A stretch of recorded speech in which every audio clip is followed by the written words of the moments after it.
ఒక ఇంట్లో టాయిలెట్ నిర్మాణాలు చేస్తూ ఉన్నారా? చూడండి, చాలా జాగ్రత్త. ఇంట్లో టాయిలెట్ నిర్మాణాలు చేసిన ఇళ్లలో చాలా అనర్థాలు జరుగుతున్నాయి.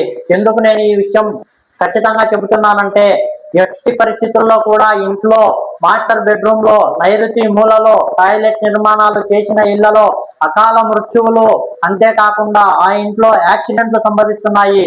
కాబట్టి చాలా జాగ్రత్తగా వాయువ్యంలో కానీ, ఈశాన్యంలో కానీ, ఆగ్నేయంలో కానీ, పూర్తి నైరుతిలో కానీ టాయిలెట్లు నిర్మించిన ఇళ్లలో అనేక సమస్యలు, అనేక అనర్థాలు ఎదుర్కొంటున్నారు.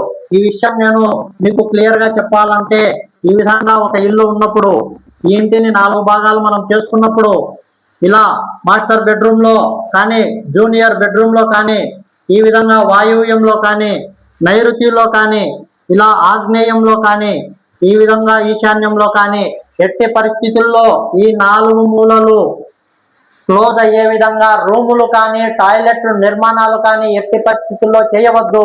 అలా చేసిన ఇళ్లలో అకాల నష్టాలు ఖచ్చితంగా జరుగుతున్నాయి. కాబట్టి 1కి 2 తూర్లు ఆలోచన చేయండి.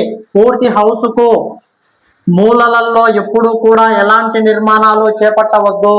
ఎందుకంటే ఇలా మూలలలో పూర్తి దోషభూయిష్టం, ఎప్పటికైనా కూడా ఇంటి మూలలు మూసివేసిన దోషాలు ఆ ఇంట్లో నెలకొంటాయి. కాబట్టి ఎట్టి పరిస్థితుల్లో ఇలా మూలలలో టాయిలెట్ నిర్మాణాలు చేసినప్పుడు అనవసరమైన ఇబ్బందులు ఆ కుటుంబాలు ఎదుర్కొంటాయి.